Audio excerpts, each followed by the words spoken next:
Welcome back to the Whatnots Reactor Core. I almost said the wrong show here. Welcome back to the Whatnots Reactor Core. My name is Kyle Springer, and I am joined by Melissa Wilkinson. Melissa, how are you? I'm doing fine, Kyle. How is your weekend? My weekend is pretty good. You are looking quite festive in your Hawaiian shirt there.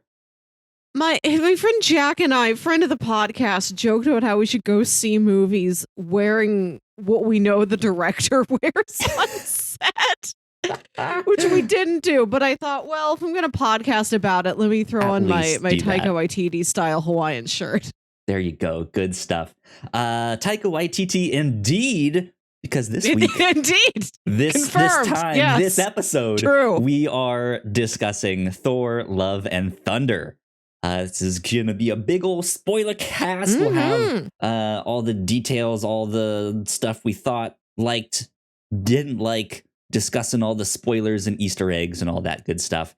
But yeah, let's start with our general thoughts of just how did you like it? How was the experience? What did you think? Let's start there. So, Melissa, Thor: Love and Thunder. How did you like it? It was very funny and very sweet, and visually had a lot of very cool stuff in it. I had a great time. Absolutely. I had a blast watching this. This was a lot of fun. It's a really, really great movie. It's very solid. There are some things I did not like about this film. I don't think that ruined my overall experience of the movie. I still think this is a real solid movie, but I think it held it back from truly being great. But it's still one that I'd say go see this. Don't let anything stop you. Go have fun. It's funny. It's action. If you're in chains, break out of the chains. Yeah. Escape from a cave. Get to your local AMC for Thor: Love and Thunder. Exactly. Yeah, it was good. It was a lot of fun. Where does this rank on your Thor movie viewings? Is this your favorite one? Is this in the middle? Is this? I hated this one. You gotta stop putting fake joke words like that in my mouth. Oh, I think I like it more than I like Ragnarok. I don't know. I'd have to watch this one a couple more times. I can never come up with rankings immediately. I don't think any human should. There you go. I think personally I like this one more than Ragnarok. I have a feeling that that's not going to be the popular opinion. I think people will say Ragnarok was funnier, but I guess just my quick thoughts on Ragnarok is that it had so many jokes and relied so much on its humor that the more emotional beats didn't really get much room to breathe, or at least as much room as I would have liked. And I felt this movie matured.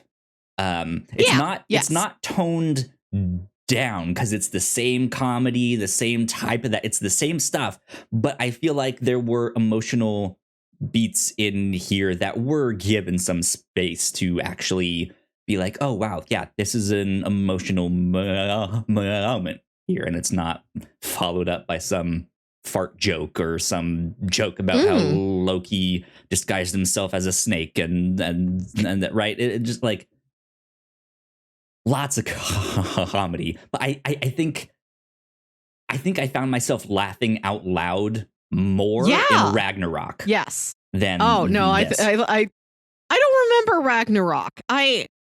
I think Ragnarok was a November release, as many of these have been, and it was a holiday season where I was very busy. I remember going to the movie and feeling like, I don't know if I retained that. I think I've got too much rolling around in my head. I'd have to see that again. Don't remember how much I laughed out loud in Ragnarok.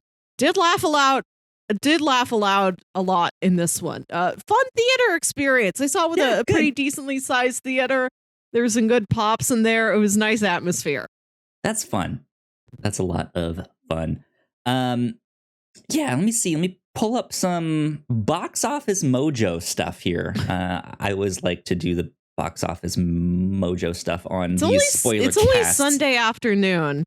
Yeah, I don't so know when the week. We've got a couple more hours left for the opening weekend to still be called. Exactly. So yeah, we are recording this on the Sunday afternoon of opening weekend. Currently, domestically, it has made $143 million. Internationally, it has made $159 million, and that means worldwide it has made $302 million so far. Mm-hmm. So I think I saw something that said this was the best opening weekend for a Thor movie. Oh, Could good. be wrong on that. Oh, I'll bet so. Yeah. Don't quote me, but yeah. It tracks. It makes sense. I believe that. Highly anticipated, that's for sure. I saw some little video put out by like the Marvel Entertainment YouTube channel, just some little 30-second blurb, and the thumbnail was #1 movie in the world. And I'm like, yeah, all of them are. Like, show me the one that isn't. Movie, yeah. Right.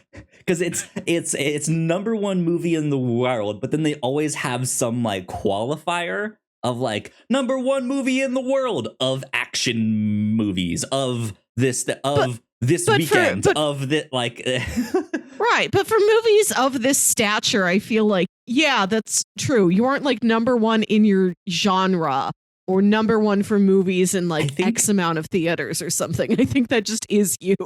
I think Gru, the Rise of Gru, did a better opening weekend than this. But that's also partly because there was a whole TikTok meme of yeah. Anyways, Thor: Love and Thunder. I had a blast. I highly recommend it. It ends up being very heartwarming, very cute. Yes. There are some in the way it depicts Gore, the villain. There are some scarier just ways to depict it. I wouldn't classify this as a horror movie. No. Not in the slightest, but he's no Wanda. Yeah, the like visual way they show him and all of his monsters and stuff can be pretty frightening. So I for younger kids, I think be aware of that. But at the same time, there is a very, very heartwarming scene with a bunch of kids in this as well. That actually made me tear up. And I was like, oh, I love this. This is great. So, yeah, good movie indeed. Good movie indeed. Okay, so we are going to take a quick break for some housekeeping to get that out of the way. And then when we come back, we will dive into the movie and start breaking it down and talking about it and discussing all the spoilery Easter egg goodness. So we will be right back. We put a lot of hard work into the shows that we make, and yes, we make multiple different shows here at The Whatnots, and we'd love it if you check them all out. You can find out more information on our website at thewhatnots.com, as well as your favorite podcasting platform of choice. When you type in The Whatnots, all of our shows will pop up right there. Just don't forget to give us a nice rating and review if you like the shows. If you want to support what we do here at The Whatnots, patreon.com/thewhatnots is the best place to do that. You can support us for as little as $1 a month. You can get all kinds of exclusive content at the $3 tier. You can also get a shout out and a thank you on all of our shows at the $5 tier. You can support us on Twitch by subscribing to our channel at twitch.tv/thewhatnots, and we would love to have you all join us for our live streams and talk with us in the chat. And lastly, we have merch. If you'd like to grab yourself a shirt or a sweatshirt or a mug or something else, go to thewhatnots.com/store to pick up some merch today. And we are back. A big shout out to all of our Patreon supporters. Thank you so much. Thank you. We appreciate it. Thank you to all of our YouTube subscribers too. Hi. At the time of recording this, we are 1 subscriber away from our next milestone, which is 420. So thank you all for getting us to 400 and past it. Thank you. 420 was the next one we were hoping to hit, and we're almost right there. Which marks nothing. We will do nothing to celebrate 420. We will point at it and laugh and then go on with our days. Right? Yeah, exactly. On the review show, which is another one of the podcasts that we do here at the Whatnots, Melissa, you and I just recorded one on Destroy All Monsters, a 1969 kaiju movie. It has Godzilla, it has King Ghidorah, it has Rodan, it has Mothra. It was a lot of fun. I had a blast watching that one, but it is exactly what you expect. From rubber suits, miniature cities, cheesy kaiju movie. It was great though. On the Captain's Log, man, we had a lot of chaos happen this past week on the Captain's Log. It was a lot of fun. I accidentally ended the podcast early. We had to start the stream back up. These are the antics we get up to. Sometimes Kyle hits the wrong button. And then we go back to what we're talking about. I'm a mess. We talk about Mountain Dew. You hit the wrong button. We talk about Mountain Dew some more. And then we talk about scented candles. Yeah, we had to describe what we thought Thor Love and Thunder would be if it was a scented candle. So yeah, that is the Captain's Log.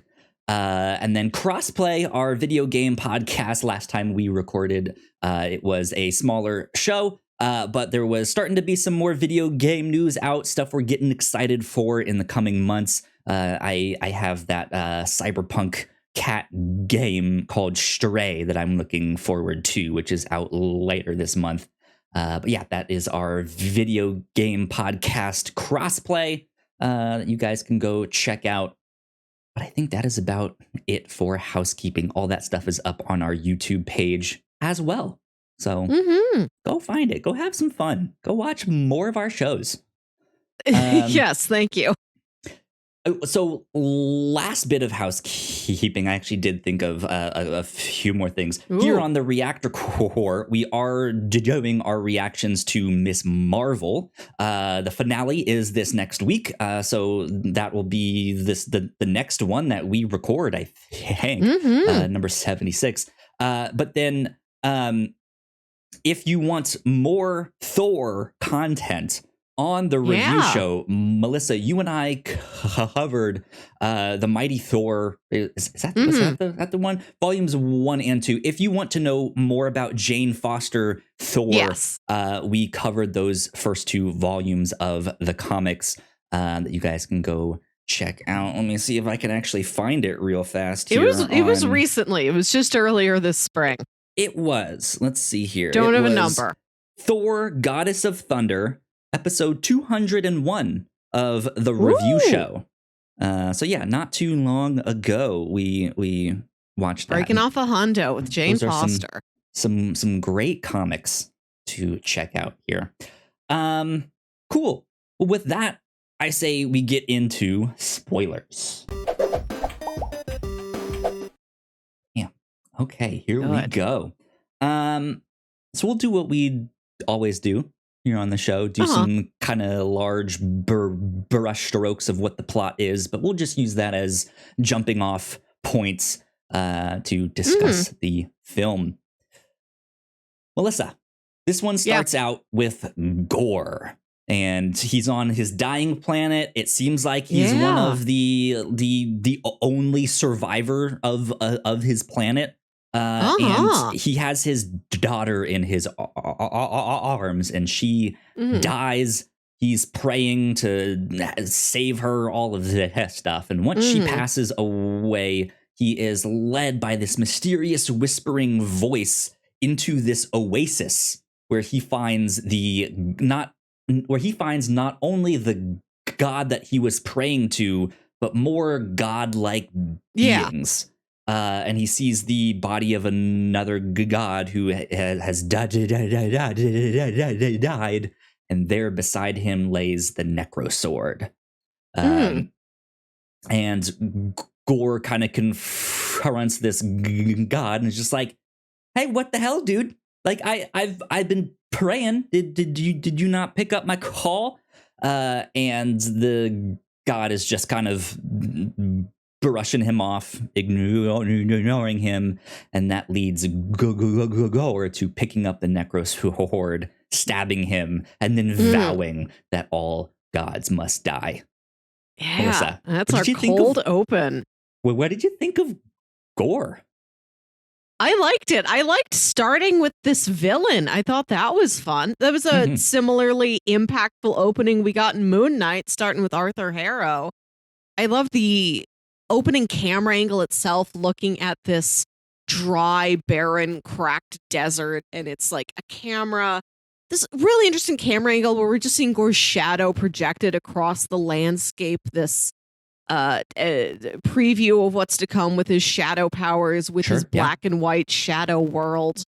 I dug it. And then I like the oasis with the flower people. Immediately, this film has got so many very rad looking things in it. Yeah. A rad movie from start to finish. Raddest movie of the year, says Rotten Tomatoes. Yeah, I think this movie is interesting because it does feel like the next step of, all right, so here's the visual thing that we did in Ragnarok. How can we make more? Like, how do we move that to the next level here? And yeah, I think by including all of these different gods and the cultures that they represent, especially once we get down to that, I forget the name of it, but that city where all the gods Omnipotent City. Omnipotent City. Thank you. Yeah, that just like to see all of it mixed into one big thing is just wild to see. I think this movie is absolutely a visual treat. Some of my favorite things that the MCU has done visually happen in this movie. It's really, really cool. But yeah, Gore the Godbutcher. He looked awesome. He looked demonic. Yeah. He looked great. Yes. I think he was a really, really good villain. I think he was underserved. In the comics, they build him up more. I understand, right? And they give him they spend more time telling stories of Thor across his lifetime, running into these gods that have been butchered and have been killed, and realizing in like present day that Gore has been doing this for centuries.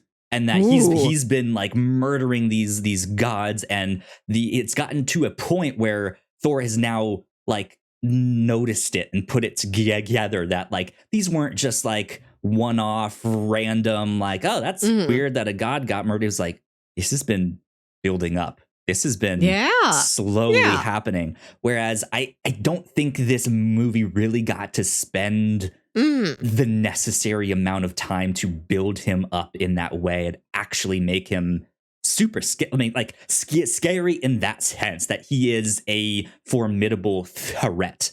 Whereas I feel like in this, it was just like, oh, he wants to kill all the gods. That's not good. I guess we should go ask for help.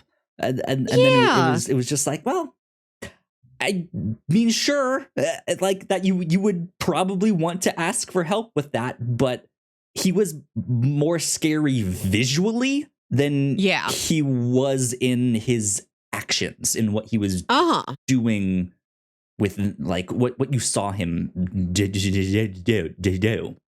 I feel that's how I felt.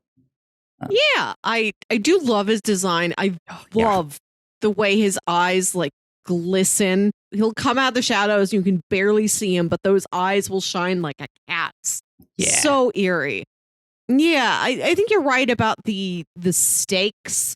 We hear of these murders of these gods, but we don't feel a lot of ripple effects. There aren't a lot of moments where it feels like the characters really have their backs against the wall, that the stakes are truly very, very dire. Yeah.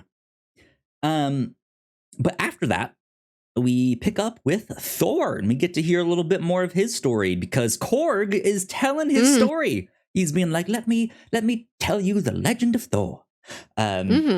and he's recounting all of his stories and how he became worthy and then was not worthy, and then he became worthy again, and he met Jane and this and that and all sorts of stuff.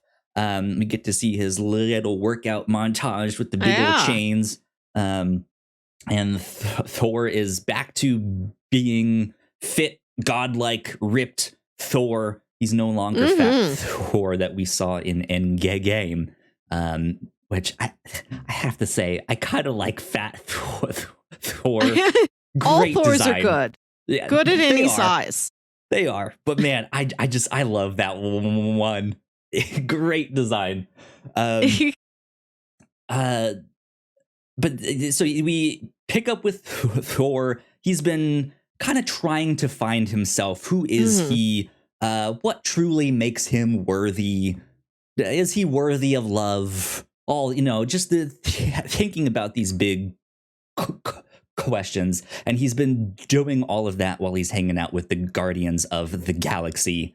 And they are saving one civilization. And in the process of saving them, he ruins the one monument thing that he's supposed to save.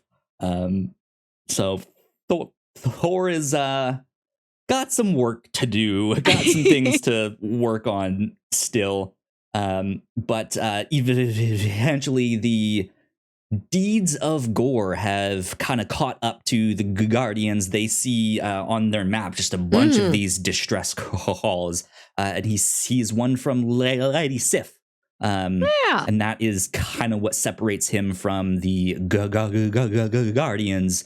To go actually investigate, hey, what is happening here with this stuff? Thoughts on Thor and the Guardians and me, Kyle. Stuff? You're big Guardians. They're my darlings. Yeah. It was so good to see them again. It was interesting to see that Star-Lord has warmed up to Thor, because last time we saw them together, he's like, I don't want this guy in on my turf. I'm the captain of the ship. I think I'm the cool, handsome one. Why is this other guy here? But he's opened up to Thor. And he's very open about his emotions with losing Gamora and what he's been through with that. And he's like, if you've been through something similar, feel those feelings. I could really see a lot of growth in that character and in the dynamic they have between each other off screen. And I like that was there.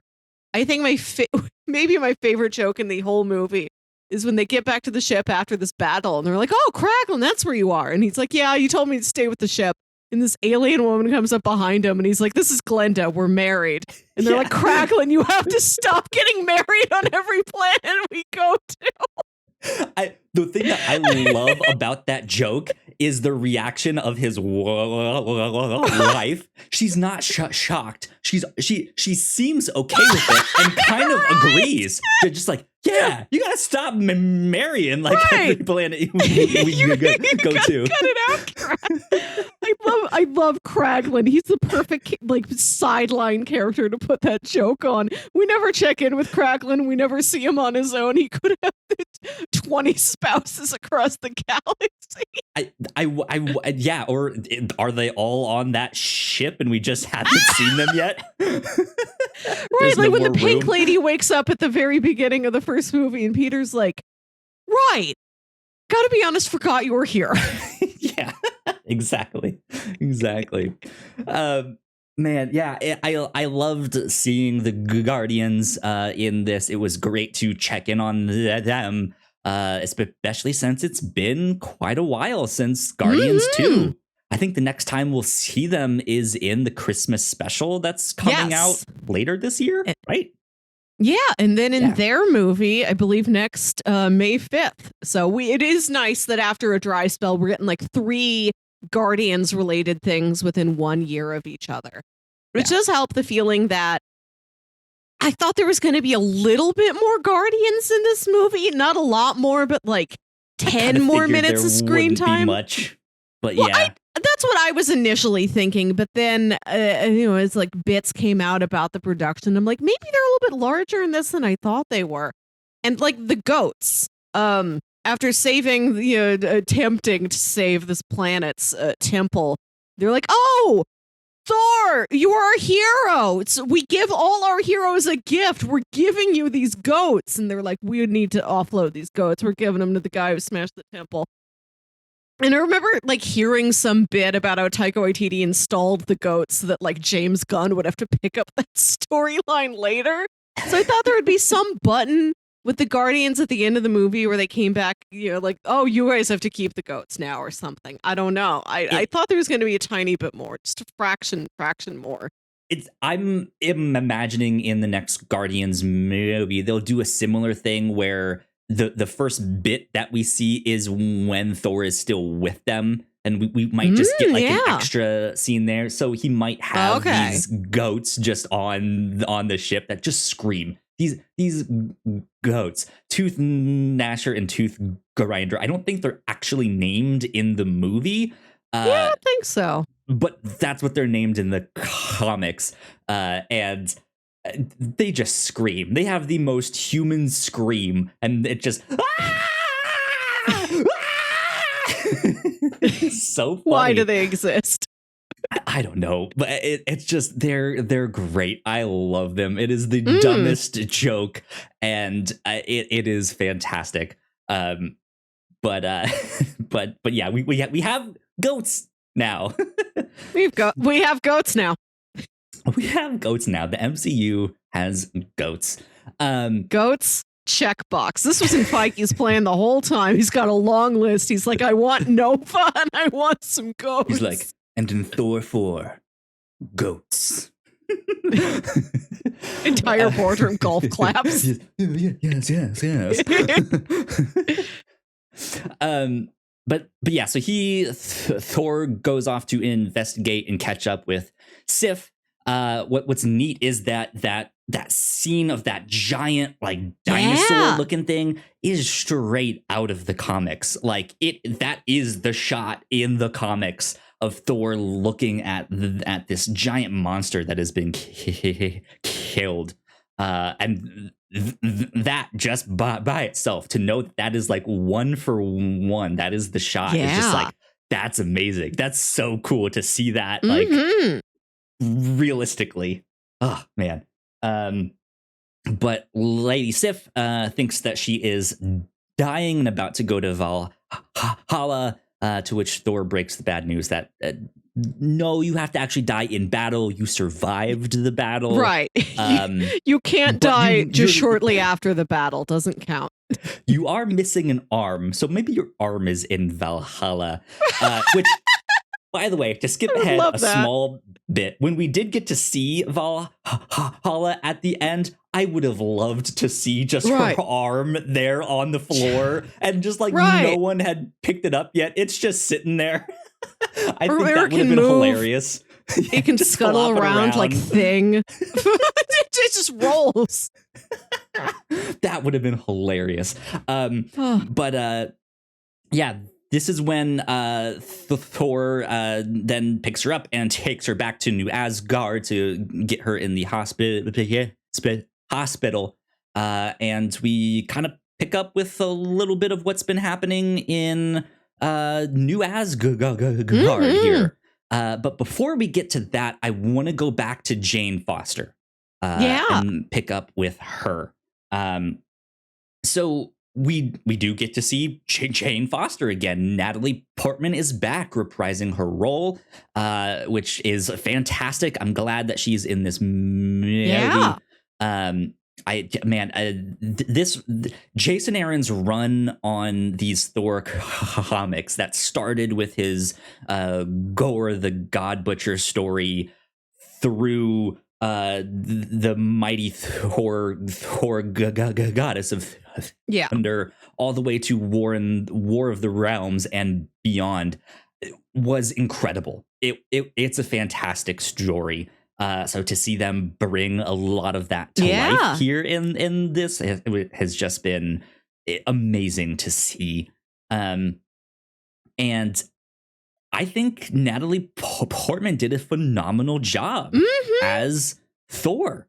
Good to see her. I thought she was fantastic.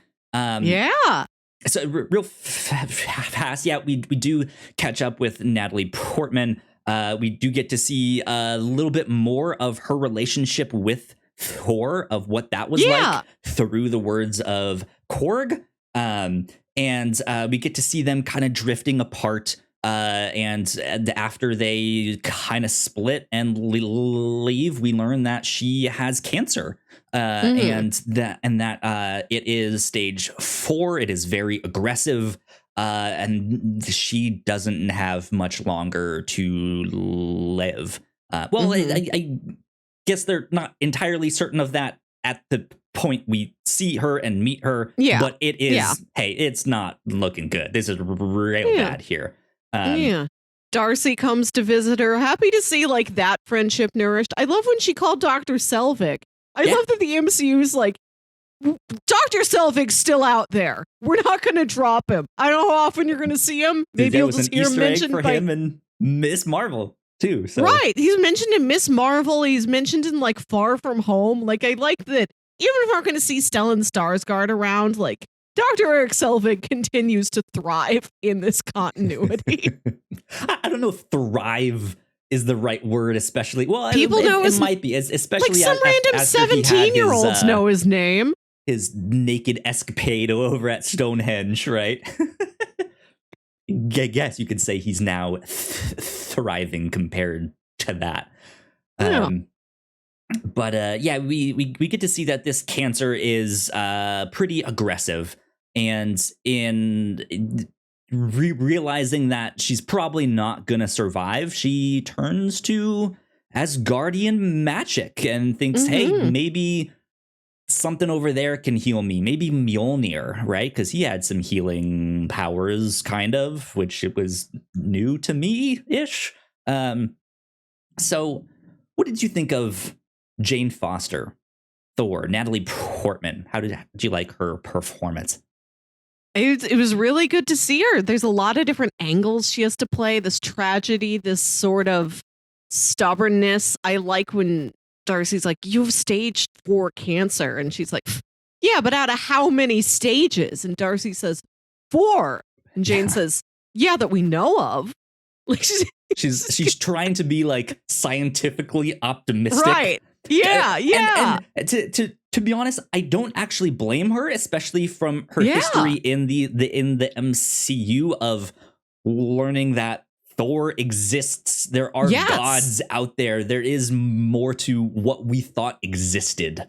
Right. And then if I'm not mistaken, the end game script was said that she was one of the people that blinked out, that got snapped, that got blipped.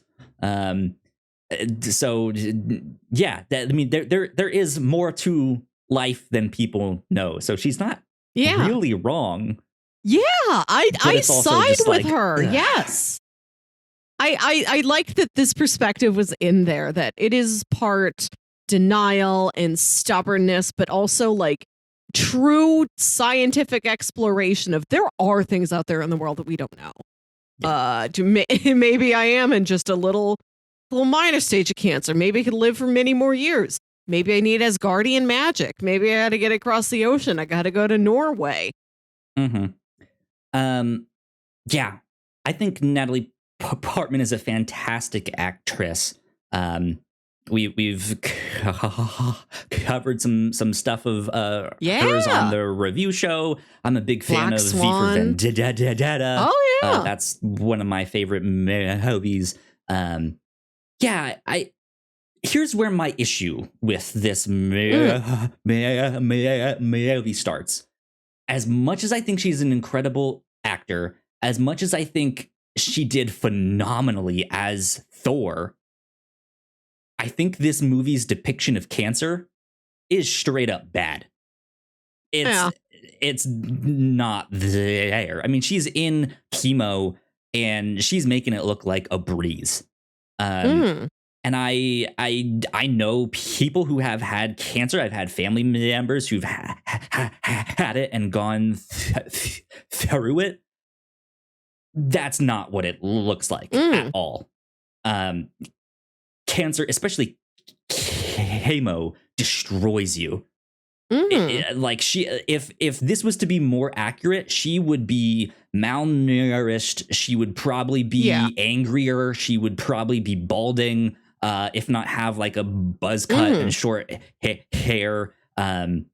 She would like seem more sickly, more malnourished, more pale. And she's sitting there like, what is this? A juice box? I'm sitting here like, come on, like. I did get the impression that this was at the very beginning of her journey with this disease. It didn't seem like this was something that had been ongoing, like it had just been diagnosed. She was just beginning treatment.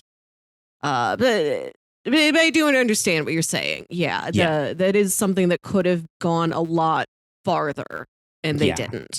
And I think that's actually really important to her story.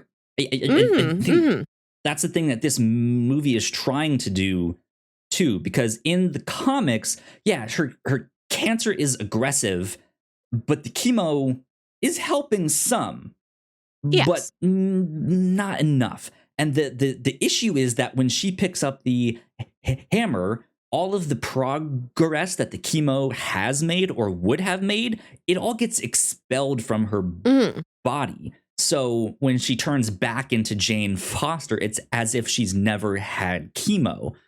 And that's kind of the tragedy of her character, is that she's also a doctor and a scientist. Like, she wants to help people. She wants to learn and explore. And she has this new way to learn and explore and help people as like while being Thor.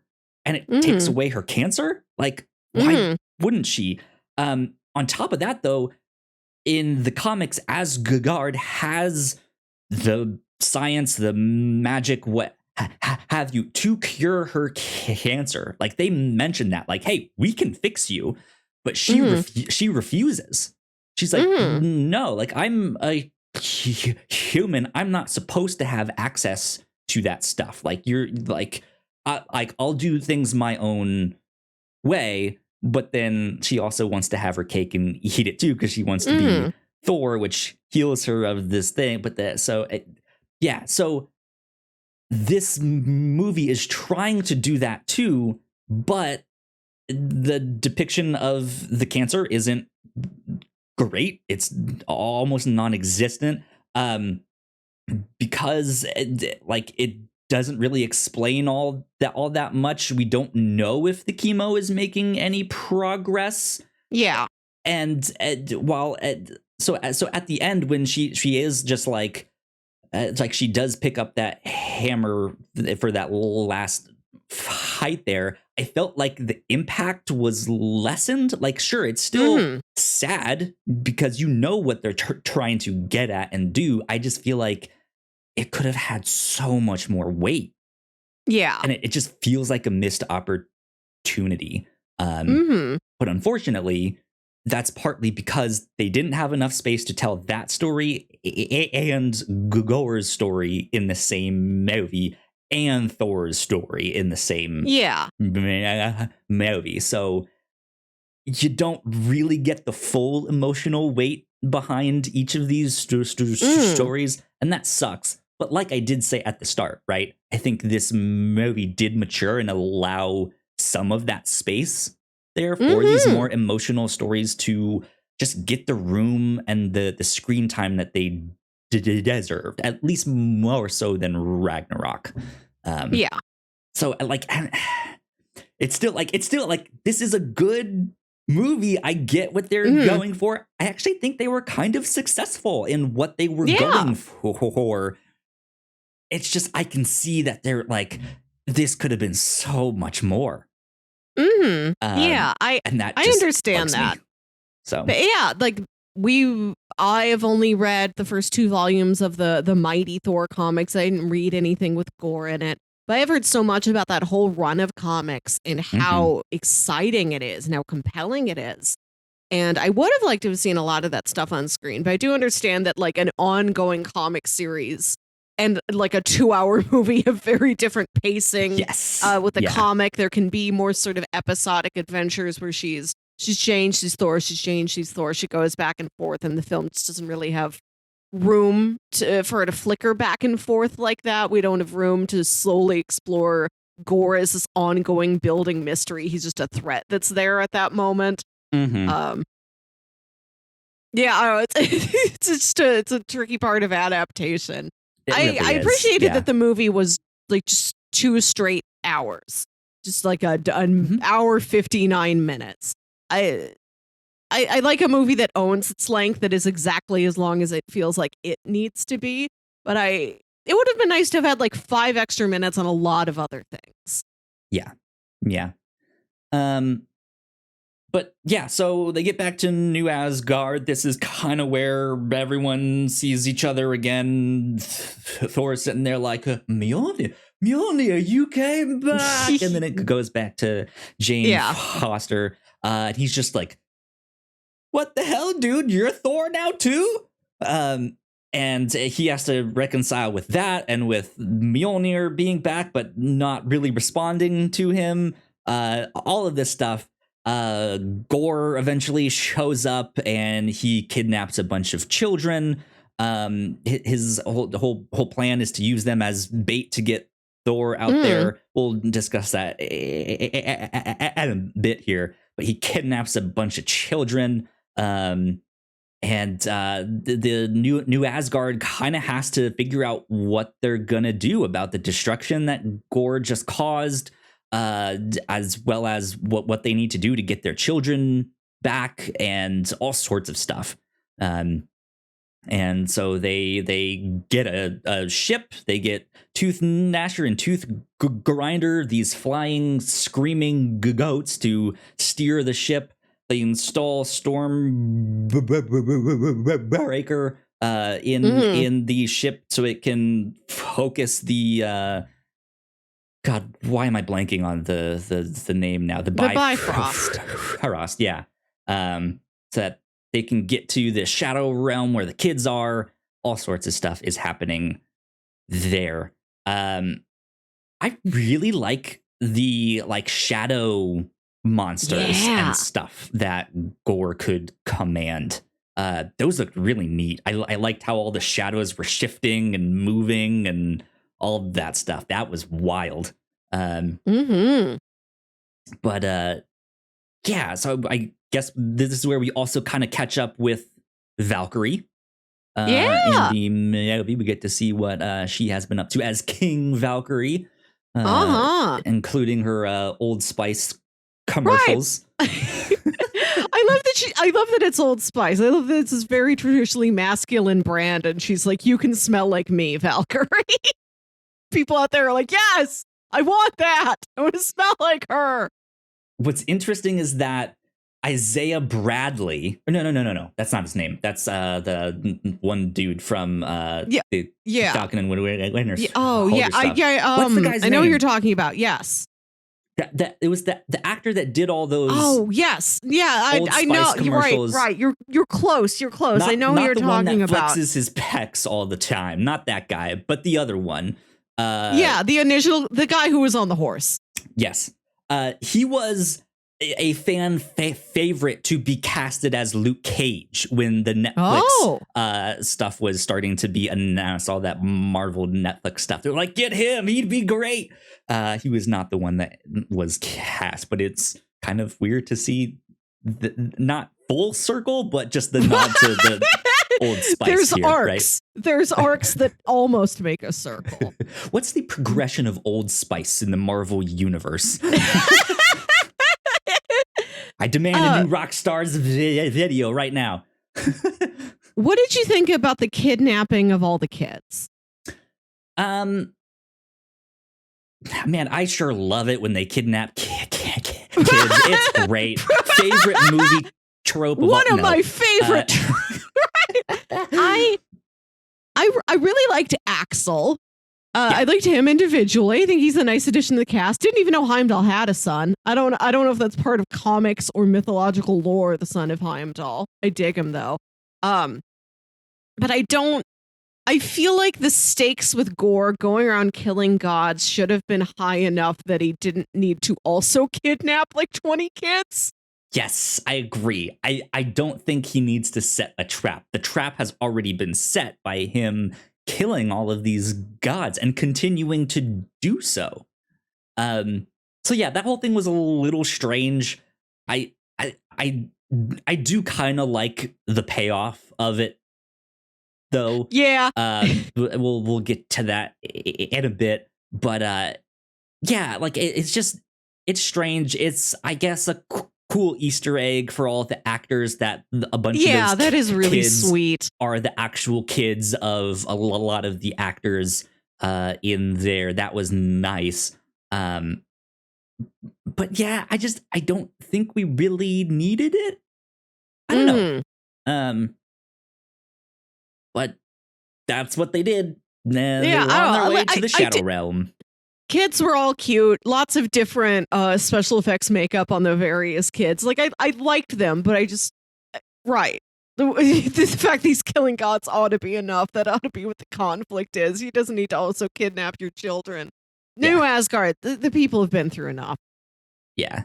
I don't remember if this scene is here or if it's a bit later on. But when they're getting ready to go into a battle and Valkyrie's showing Jane like all these weapons, she's like, I got my sword, I got these knives, and she pulls something out and Jane says, oh, is that a grenade? And she's like, no, it's a Bluetooth speaker. And she starts playing Mary J. Blige's Family Affair. Loved that. Great highlight stuff of the film.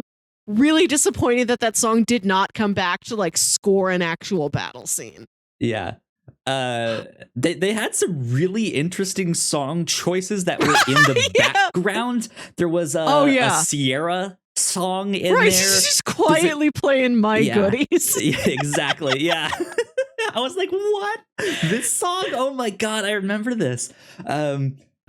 I did love. Yeah, it's an interesting contrast between the like obvious like rock and roll of the like Thor movie, or just like the demeanor of him, and then to see Axel naming himself after Axel from Guns N' Roses.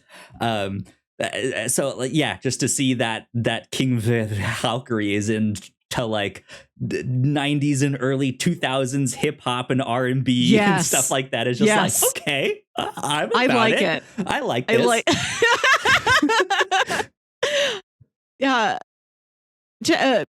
Another joke I really liked in the movie. I want to say that like the play that recaps all of Ragnarok. I'm glad they were back. Amazing. Yes.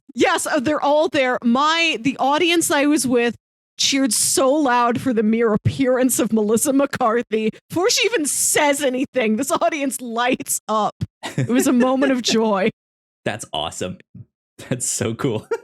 Yeah, I like that they're back, and I like that they are back not only as a bit. I mean, it's still a bit. Their whole thing was a bit, right? But they're given a little bit more characterization as like, hey, we are the theater troupe in Asgard. Like, Gore just attacked, and they're sitting there like, we need entertainment. We need to make a play about this. Like, how can we spin this? All right. We open on a dark night, right? And like all this, and it's like, oh, okay, they're off on their next one. Here we go. I'm happy for them. I'm happy that they feel such purpose in their life. Fantastic. But yeah, so Gore had attacked and kidnapped a bunch of the kids, went off to the Shadow Realm. Thor is kind of using Heimdall's magic to astral project himself kinda to the kids to be like, hey, we're on our way, we're getting help, like, just sit tight, we'll be here soon. And then shortly after this is when they go to Omnipotent City, where they go to ask the other gods for help. And they see gods from Wakanda and from South America and from Africa, from Asia, from all sorts of different things. There was Bao, the dumpling god. Which, isn't that what that Pixar like isn't that? Yeah, very reminiscent of Bao the Short. Yes. Yeah. they have all sorts of stuff in there that was so neat to see. Like I said, it's a visual spectacle to see all of that stuff. It's wild. Mm-hmm. But yeah, they go to ask Zeus for help. Zeus. Oh my god. Zeus in this movie was too much to handle. I was just his little too hot for screens. Like his extra, like I'm not even sure the right word, just like his extra like flamboyant movements, and when he turned and then curtsied down the oh my stairs. god, with his little skirt. No need to lift it up when you're going downstairs. It's so unnecessary. Amazing. Yeah, that's a great word. Just unnecessary, like extra movement. Just doing everything. Oh man, I loved him in this. But yeah, they ask Zeus for help. He says no. Then they're like, all right, well, can we at least get your little lightning bolt weapon thing? And he says no. And then a big fight breaks out as he throws this big lightning bolt at Thor, who catches it, throws it back, and it goes right through Zeus, seemingly killing him. Yeah. And yeah, then chaos ensues here. Thoughts about Omnipotent City? There's more of these gods here. The whole like as he's like whipping his lightning bolt thing around. He's known for his entrances. I love the design. This is something the MCU has just been excelling at lately, is visual design, especially for these more abstract cosmic magic things. We're going to get to something later that is like pulled straight out of the comics and looks so good on screen. I was so excited. It's fun. I really like that this is all of Russell Crowe's performance choices. Amazing. I like how many Oscar winners are stuffed into this movie. And I like that the end of the movie sets it up that we could see him again. This might not be the last we see of Zeus. Yeah. Yeah.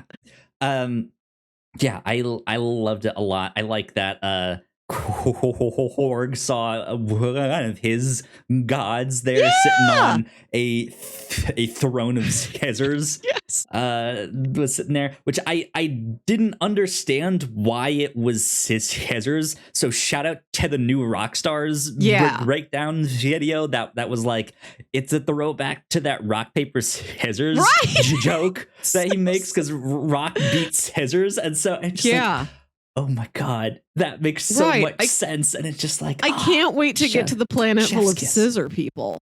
Right? Yeah. Scissoria. I like that he thinks he's been destroyed. He's a pile of rocks. And he's like, no, if my head's intact, I'm still alive. I love Valkyrie tying him to the back of her head. And he's got that like braid mustache. Amazing. So this is where all of these gods dying or godlike beings dying is where I got the idea for that like bath bomb thing in the center of the candle that I described for Thor Love and Thunder. I said it was black cherry coconut with like this hidden thing in the center that after the candle burns for a while, it just starts to like bubble up with gold glitter.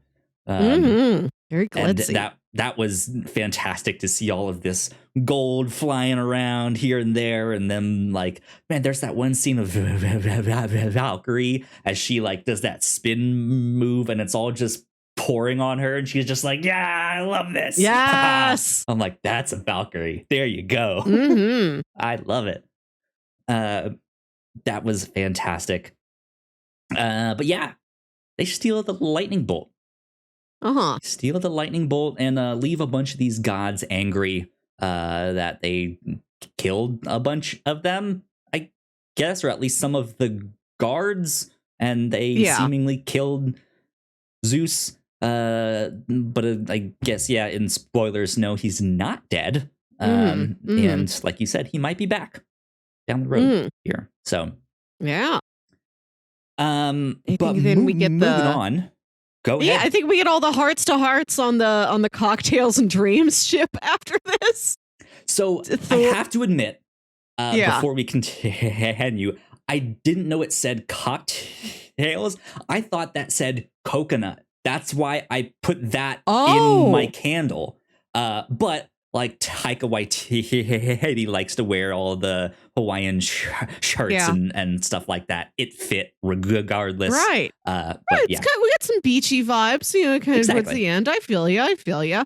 Coconut's a scent of relaxation and calm. They have those umbrella cocktails on the ship there. So yeah, Thor and Jane reconnect, which is very sweet. I also loved the extended flashback to like their budding romance and all the things they got up to together. I like the two of them cuddling on the couch watching a scary movie. And then when something in the movie scares him, Thor like brandishes Mjolnir at the screen.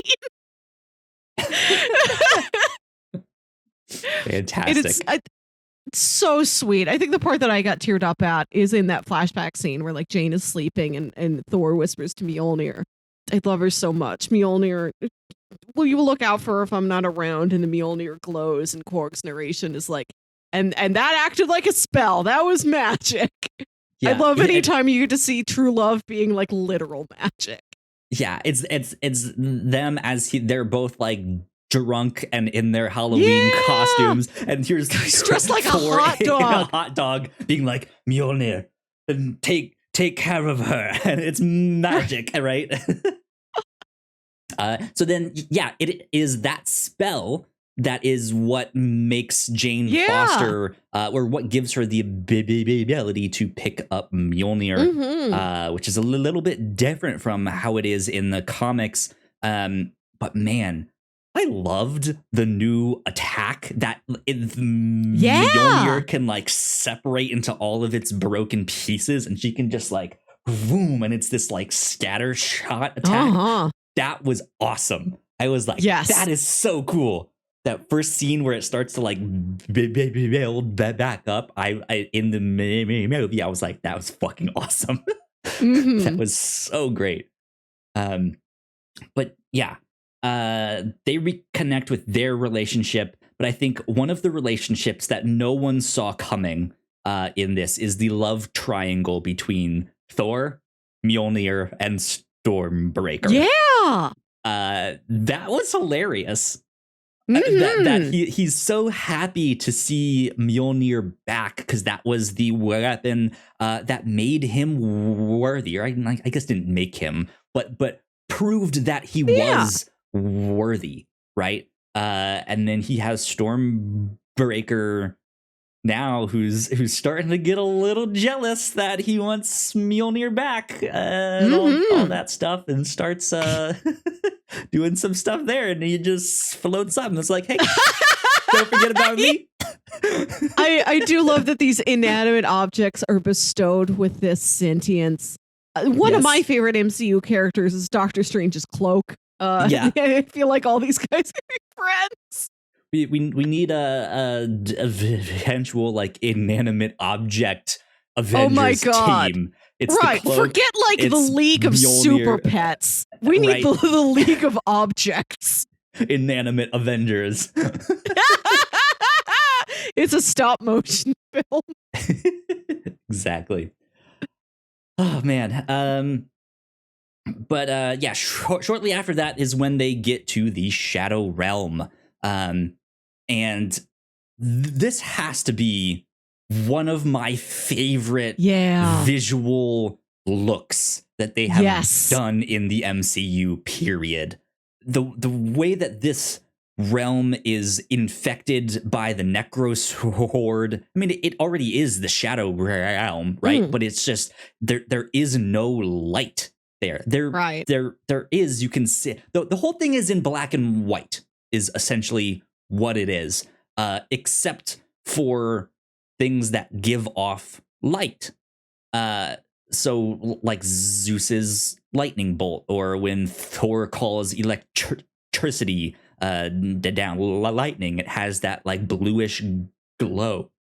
But man, just the way they lit this black and white uh scenes in this seemingly like lower gravity as they like stop and the rocks kick up and start floating up, and it just is stunning, just visually stunning.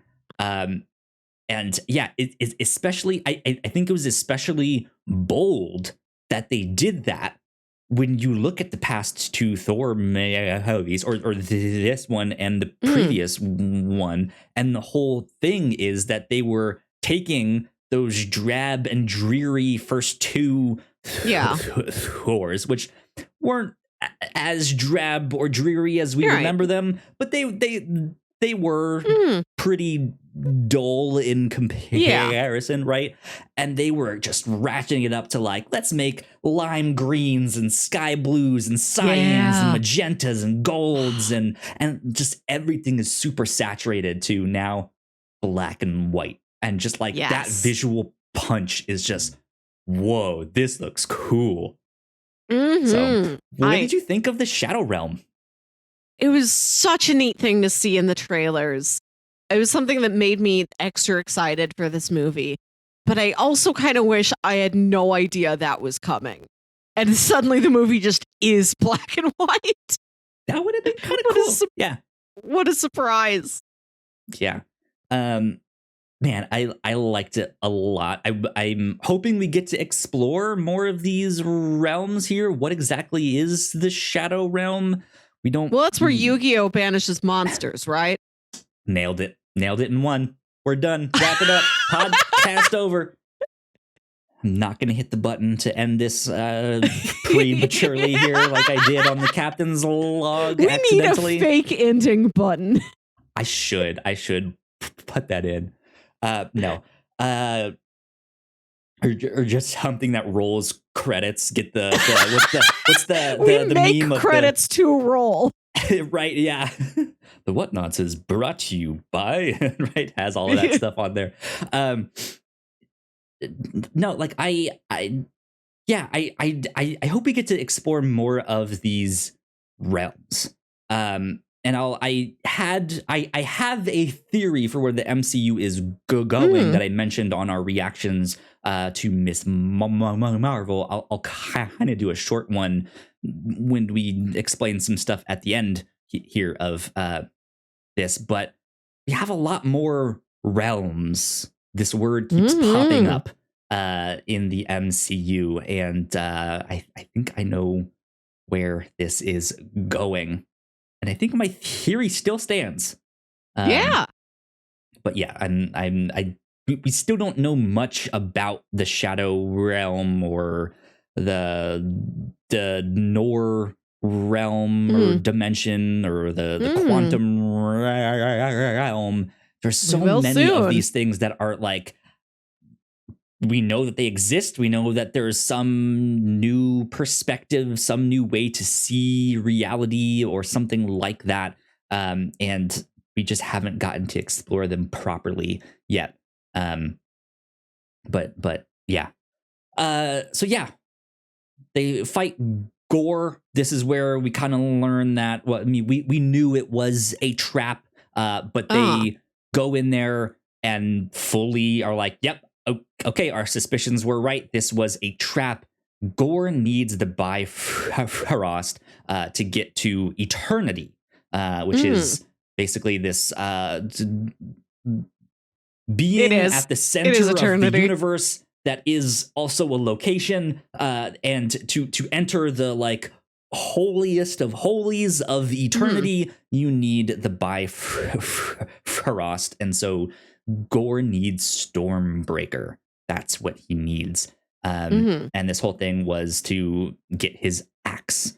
And after a brief fight, and realizing that the kids aren't there, they try to go back and lick their wounds, but Gore gets a hold of Stormbreaker and opens up this portal to eternity.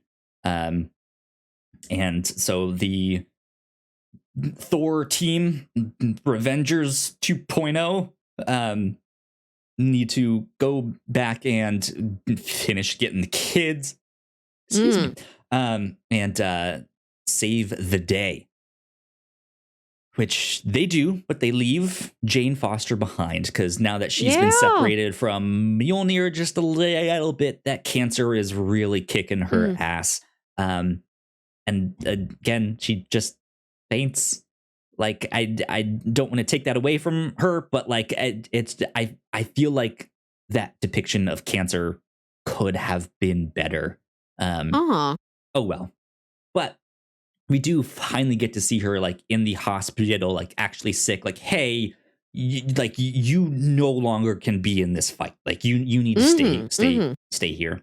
And so Thor kind of goes basically by himself to go confront Gore and save the kids. And when he gets there's this big kind of final fight scene, which consists of Thor basically giving all of these kids his power. He makes them limited time all only. Thors. Yeah, for limited time only. And I thought that was awesome. I loved that fight scene as much as I feel like the whole plot line about kidnapping the kids didn't really need to be there. This to me was movie magic.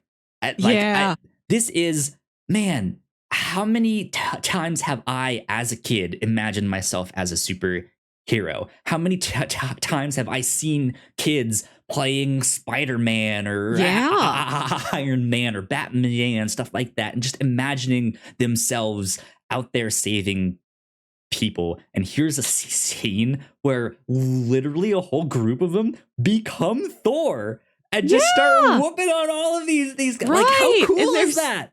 That's so Thor's awesome. like, okay, go get weapons, go get anything. So the kids grab like rocks or like discarded blades or whatever, and one little kid's just still got their stuffed rabbit. Like, I don't want anything else. She's just like, my rabbit will protect me. Lasers shoot out of the rabbit's eyes. Amazing. I love the shot of it. I love the like tree visual of the power flowing out of Stormbreaker to this like web of kids. And I do love anytime a superhero movie lets civilians get involved with the fight, where they're not just collateral damage. They're not just something for you to worry about, for you to protect. I love when anybody's like, no, I want in. What can I do? We'll give you some agency. We'll give you something to work with here. And just to like let the kids be kids in a weird sense, because you know that they're out there in New Asgard just being like, no, I'm Thor this time. You were Thor last time. I would have right? And like now they actually get to be him and like use his powers and just, man, imagine them going back home to like tell their family and all of this stuff. Like, mom, you should have seen it. I did that and the monster died. And they're just like, sure, honey. Right. Like imagine the actors those kids will be. Those two playwrights, they're going to have a whole like children's theater season of these kids retelling their tales. Goodness gracious. Yeah. They'll have their non-Christmas Norse Asgardian holiday kids play, right, where they get to do all of that stuff. Man, yeah, I really, really enjoyed that scene. That was the moment of the movie that made me tear up. Like, again, not because it was sad, but just like, man, I remember when Into the Spider-Verse came out, it was the same kind of feeling for me to see that movie and to see it just be incredible, and to know that, hey, here I am, a white kid that grew up with Peter Parker. Now people have Miles Morales, and there's young black kids that not only have his comics, but now a Spider-Man movie where a black kid is Spider-Man, and it's a freaking great movie. Yeah. Like, that's awesome. And so just like for them to be able to share in that joy, I was just like, this is amazing. I love this. So good stuff. I think that good is stuff with that. A real highlight of the movie. Indeed. But yeah, they beat all of the shadow monsters, and Thor gets to as they beat all of the shadow monsters, Jane Foster shows up as Thor. And it's supposed to be one of the gut punches of the film. I think it is successful. There is real no there is no line really shared like, Jane, what are you doing here? I told you to stay. It's just this silent like all right, like here we go. I like that. I like that he's like, what's like, we can't take you back from this now. The second you pick up the hammer, it doesn't matter how long you are, Thor. I can't send you back now. And I understand and respect why you wanted to be here, why this matters to you. And I accept that. I'm going to have to live with this. Yeah.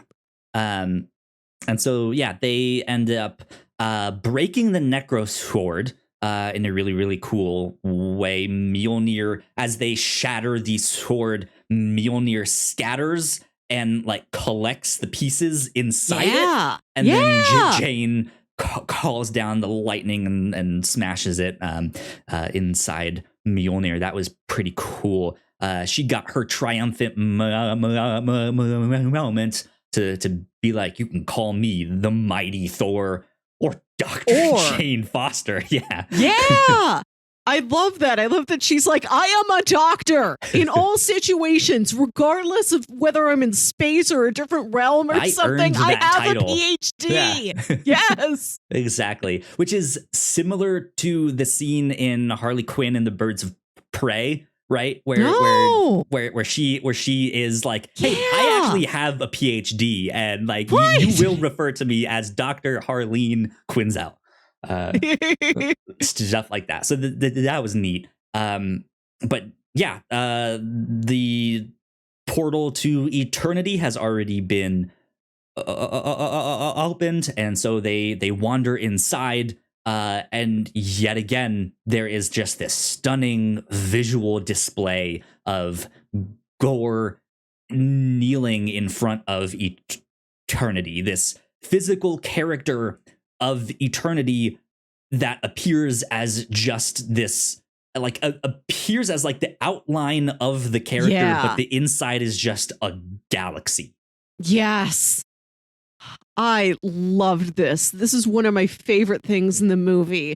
It's so cool. It's right out of the comics. I'd love to see it in 3 dimensions on screen. Because this is outline, this die cut of eternity, and the galaxy inside has depth. It has dimension to it. There's just the vaguest shadow of a face. 3D. Yes, yeah. Yeah. It feels exactly the way it's supposed to. I think Marvel's been doing such a good job at this visualization of these things. Like, I think I hope something everybody can agree on in the Eternals is that those Celestials looked really cool.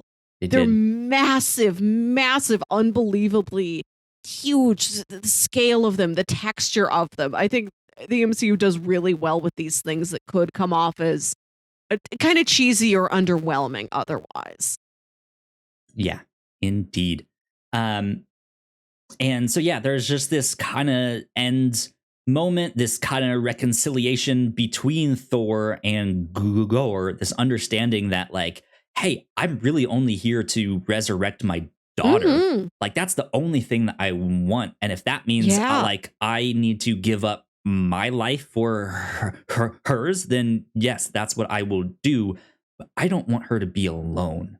That's what that's partly what drove Gore to doing what he did. Just like he lost everyone and everything, and he was completely alone.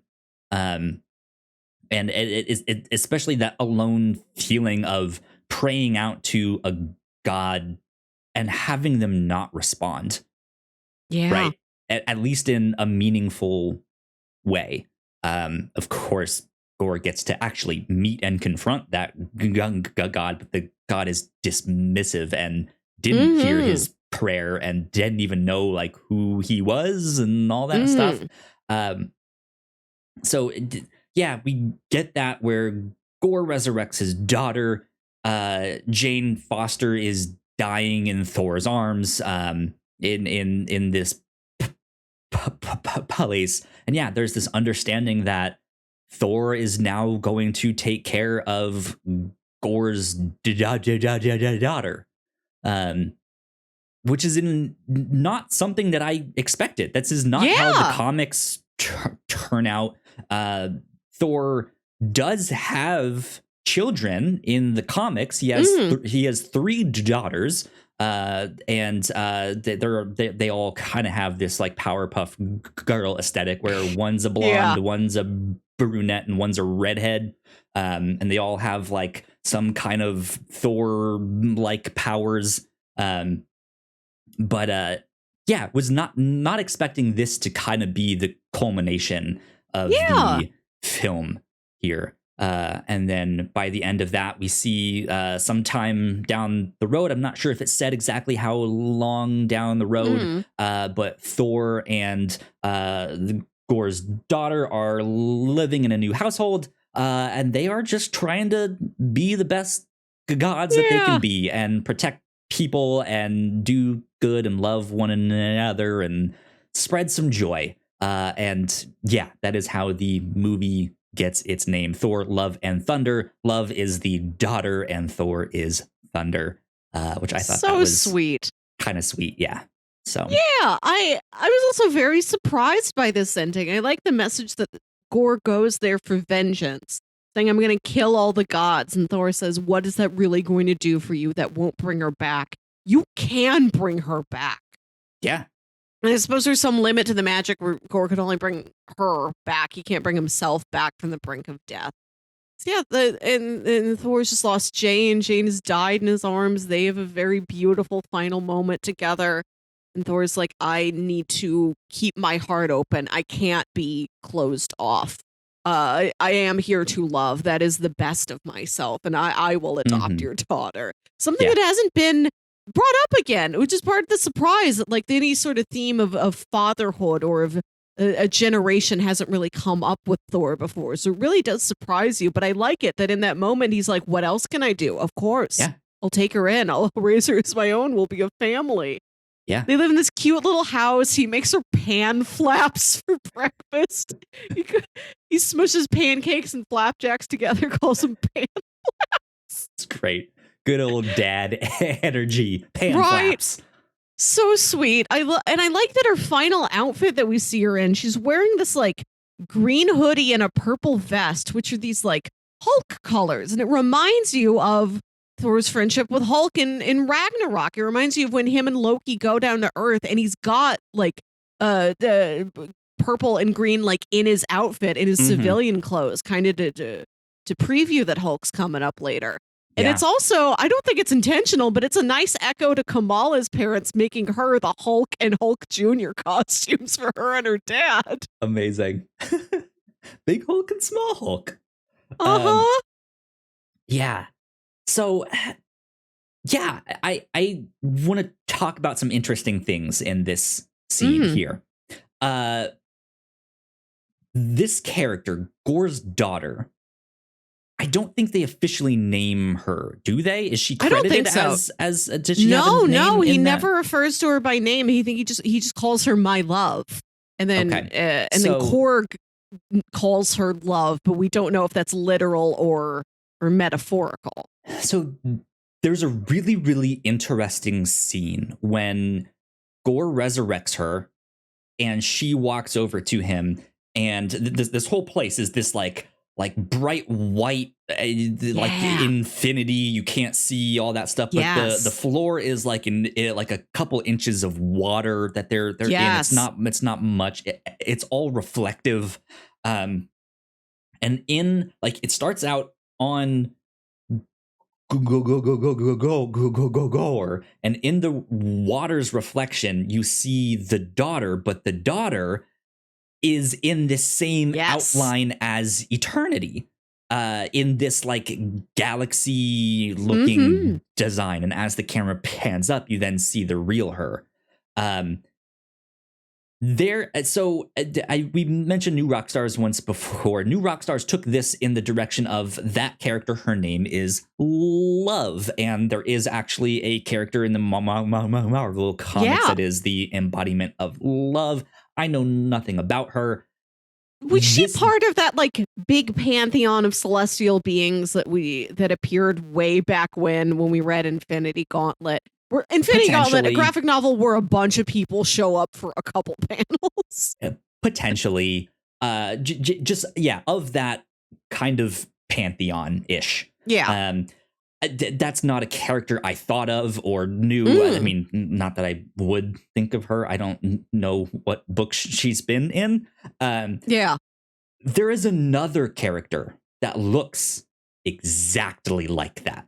Like, so they when New Rockstars brought up their thing, they like, here's Love, and it's her in this like pink toga with these like flower things on it. There is a Marvel character by the name of Singularity that is, she looks like a young girl, but her body is a galaxy. Like it is that star looking thing there. That's who I thought the character was.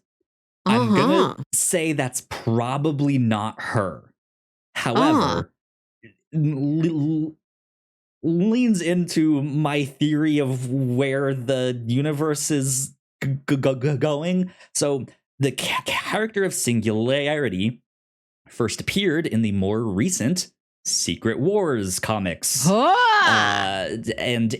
Is just this kind of odd being that they don't really know what happened, how she exists, all that stuff.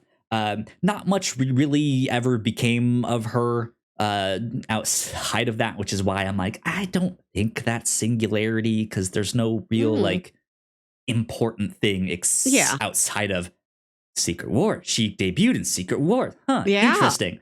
I don't know who that character is. So I don't really know what to make of her yet.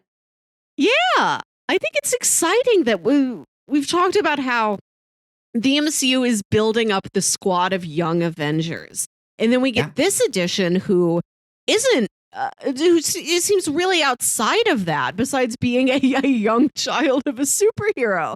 Like, I don't think there's a direct like young Avengers type corollary to you. She seems a lot more original. Like she's a bunch of other things kind of stuck together.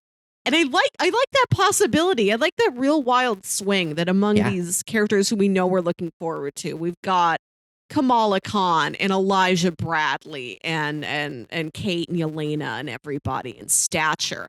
Then we're also going to have Love. And then maybe Korg's Rockchild, him with his boyfriend Dwayne. Yeah. Dwayne the Rock. Right.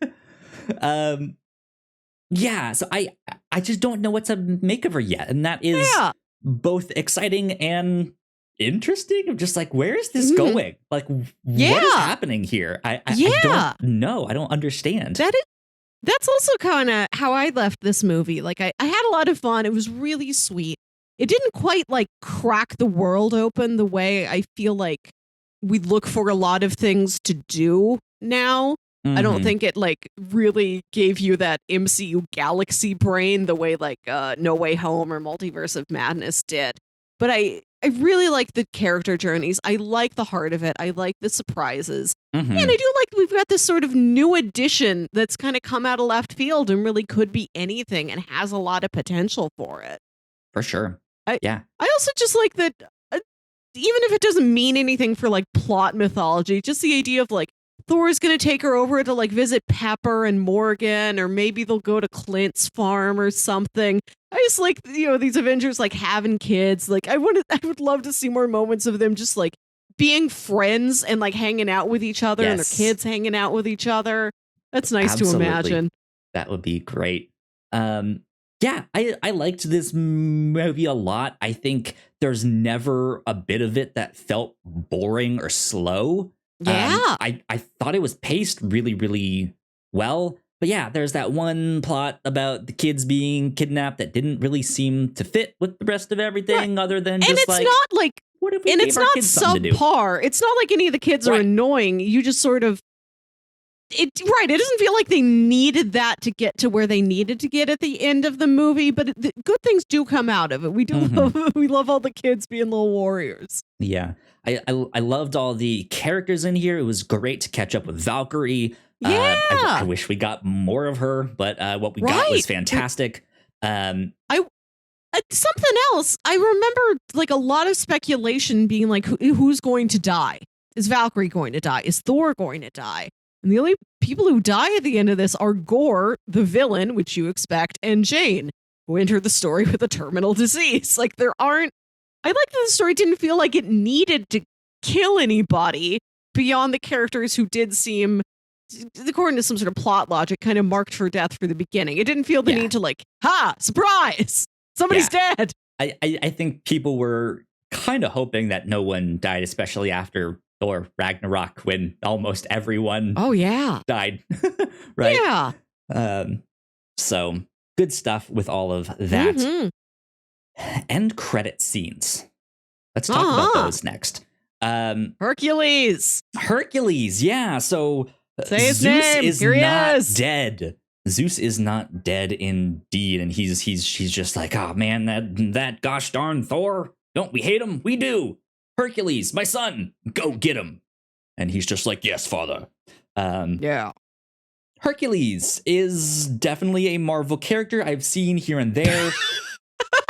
Confirmed, factual. Yeah, I have no attachment to the character. That could be an interesting thing we do on the review show as like an end of the like. I think there is a longer run on a Hercules comic that we could potentially do. That'd be interesting to check out at some point. But yeah, I have no real attachment to the character, so seeing him was like, okay, cool. Like there's just no excitement there for me on that. I think it's going to be fun. I think the concept of a Hercules sounds fun, but yeah, I have no direct personal attachment to him. Yeah. I just think it's nifty. I think it's nifty that we could. He seems like a character who could show up in a lot of different situations and contexts. Like, what story doesn't need a Hercules added in? He could meet She-Hulk. He could meet anybody. Yeah. And he's like a name everybody knows, like everybody in our world knows, so we could encounter any character and they're like, Hercules? Hercules is real? Indeed. So here's how I found that scene interesting. This gets back to my theory of where I think the MCU is going. Most people right now think it's gearing up towards Secret Wars, and I don't blame them. They're probably right. There's a lot of stuff that says, hey, Secret Wars, it's kind of what we're going for. But my theory is, what if it's not? What if it's actually War of the Realms? Which was the culmination of Jason Aaron's run on Thor, which started with Thor the Godbutcher through Jane Foster Thor, all the way to War of the Realms. And it is, in the comics, a war between the 9 realms. They're kind of split up and all that stuff. But it is orchestrated by Malekith, who was the villain of Thor 2. If you remember in that movie there. So Malekith is no longer around, but in the MCU, we are getting a lot more of these realms. And a good number of them seem to be pretty angry, right? There's something happening in the dark dimension, according to the Doctor Strange in the Multiverse of Madness. We now know that the gods are angry at Thor. We now, like, there was Talo and Shang-Chi, which they were more peaceful, but still there was a lot that happened in the midst of their land. I can see how some of them might be like, all right, guys, what the hell, right? Or hey, they might side with Earth. Who knows? But yeah, I can just see like the quantum realm, something going real bad in that, and them being mad at Scott Lang. And just all of these realms have a very good potential to be mad at the heroes, mad at Avengers or just superheroes. I can see a big war kind of happening between them. and especially as we get closer to the Fantastic Four coming into the MCU, of course, people are wanting to see Doctor Doom. Now, the more recent Secret Wars was orchestrated by Doctor Doom. So even though I say War of the Realms, I'm wondering if it's more War of the Realms and Secret War mixed into one big thing. Because Doctor Doom, which was potentially leaked, that there is a Doctor Doom project. Who knows? There's a Doctor Doom something. Yeah, maybe. Doctor Doom discovering these other realms and manipulating them into a war to fight so that he ends up on top sounds a lot like Doctor Doom. Like that's classic Doom. That sounds exactly like he would be up for what he would do. So I think he could take the place of Malekith in War of the Realms. I know realms, especially when it comes to Thor, is a little tricky because the 9 realms seem to work a little differently than they're more like planets. Realm. Yeah, well, they're not planets exactly, but they do seem like places you can go to in space. But even that, we don't know exactly how that works. So it's potentially we could still count them as realms there. And then are all of these other pantheons, are those considered realms there too? Or is it just like, here's the, like, we have the realm of the ancestral plane from Wakanda. We have the Duat, the Egyptian afterlife from Moon Knight. So I'm wondering if like the afterlife is technically one realm, and then heaven or the afterlife is like a split realm here where there's like the heaven equivalents and then the like hell equivalents in there and all that. I have no idea, but I'm wondering if War of the Realms is on its way in some way, shape, or form. They do like to borrow names of Marvel Comics events, but not really do the exact same thing. So that's why it's like, well, maybe if they replace this thing and do that, like it can still be War of the Realms, but who knows? But and to get to the final post-credit scene, it's just a nice moment of Jane arriving in Valhalla and Heimdall's there to greet her. You just get to see Valhalla. There was no just like flopping arm of Sith. Yeah, it doesn't do much, but it's just very nice to see. Very heartwarming. So a little bit of spoilers for the comics and what happens to Jane Foster in the comics. She does die, and she goes to Valhalla, and she becomes a Valkyrie. Which is really, really cool. And I really hope we get more Valkyries in the future of stuff, because I think Tessa Thompson's character of Valkyrie could use some companionship, right? Yes. And I think that'd be really, really cool. I could see them doing a Disney Plus show of Valkyrie, especially because they haven't done a Disney Plus show in that kind of corner of the MCU. Yeah, they haven't. That'd be well. I guess Loki, but Loki is so removed from all of that. You know, it's just there. But I would like to see something like that. Or even just like I would love if there was a fake travelogue video on Disney Plus. Like it's a not one of these scripted series, but it is a one-off special, like Disney Plus would have a special about, like, here's behind the scenes at Walt Disney World. Just here's behind the scenes at New Asgard. Yeah. Just a 45-minute one-off special like that. What is the, like, tourist commercial that they have put out there, right, to advertise? Like, remember those old sandals commercials for like the vacation destinations? Like, I want to see a sandals commercial but for New Asgard. That'd be really funny.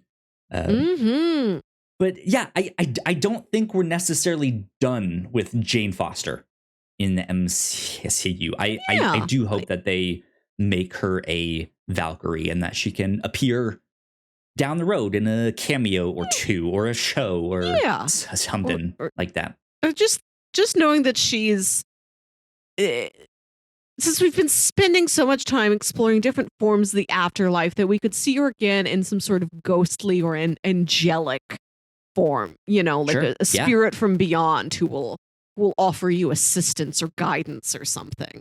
Indeed. Yeah, in the comics, she has the power, like one of her new powers as a Valkyrie is that she can see when people are about to die.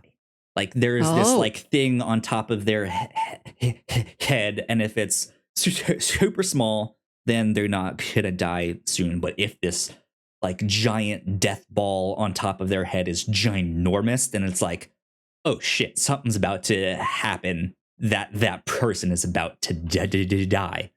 And so she kind of has to deal with this weight of like, I know you're about to die, but I can't necessarily save you. Or if I save you from this one thing, it's like something else will happen that will kill you. And so I think that would be an interesting thing to explore, especially as a doctor and as a scientist and as someone who just wants to help people. I don't think she's an MD. No.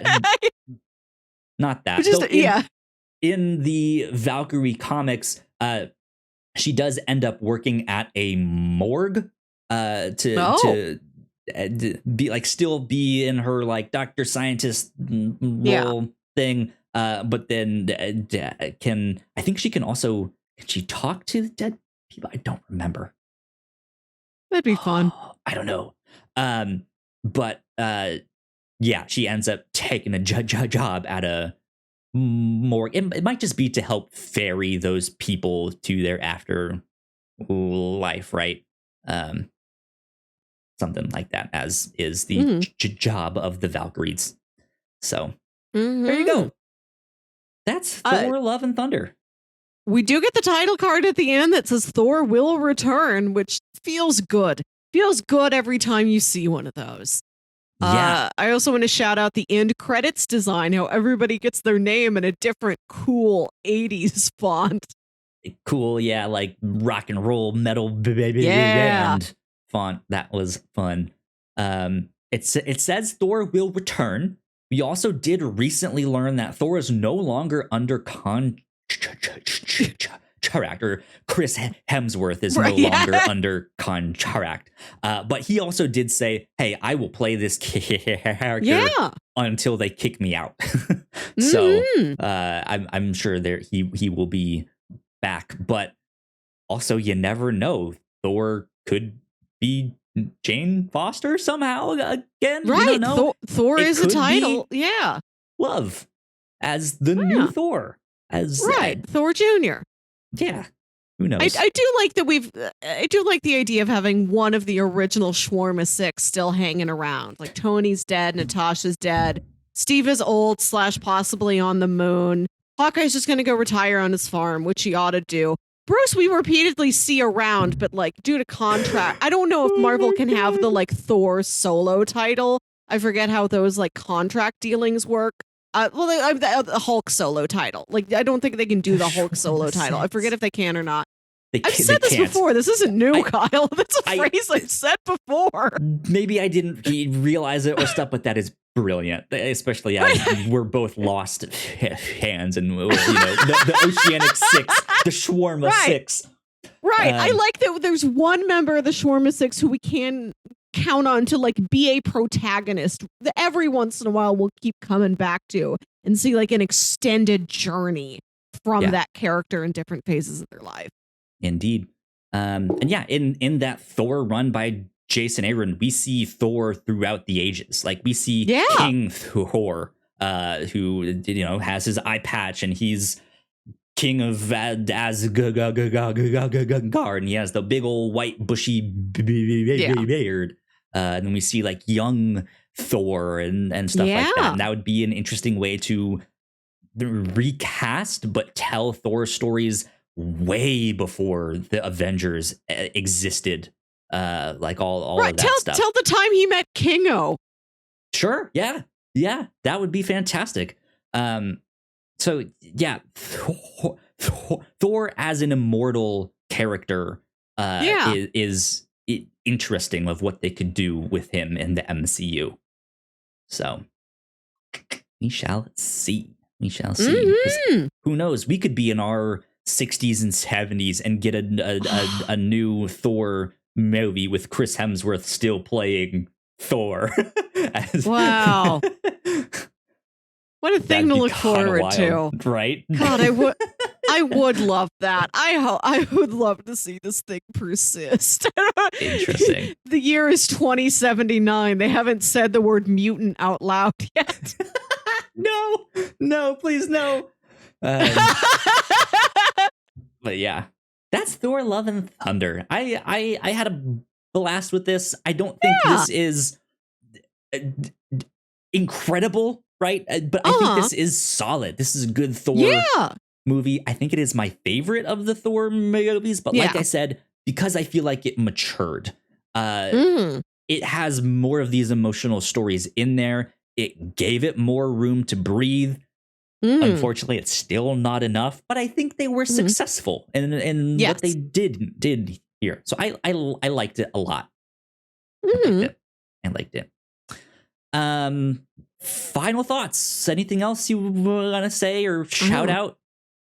I'm just still hoping for a battle set to Mary J. Blige's family affair from any film or television show. Please give that to me. Thank you. Good stuff indeed. Well, that wraps up our reaction, our spoiler cast to Thor: Love and Thunder. Melissa, where can the people find you on the internet? You can find me on Twitter and Instagram at Wilkywit. That's WILKYWIT. And listen to my other podcast, Saturday Morning Obscurities, where me and my brother Jams talk about weird old kid shows you feel like only you remember. There you go. Oh, come on. The thing's not even hitting the thing. There we go. You guys can find me at Yo Kyle Springer. And if you guys would like to stay up to date with all of the stuff that we do here at The Whatnots, we are at The Whatnots on Twitter. So please go like, share, and subscribe. Tell a friend, tell a foe, no matter what realm they might be in. That would help us out a ton. This has been The Whatnots Reactor Core number 75. We will see you all next time. Bye. Bye.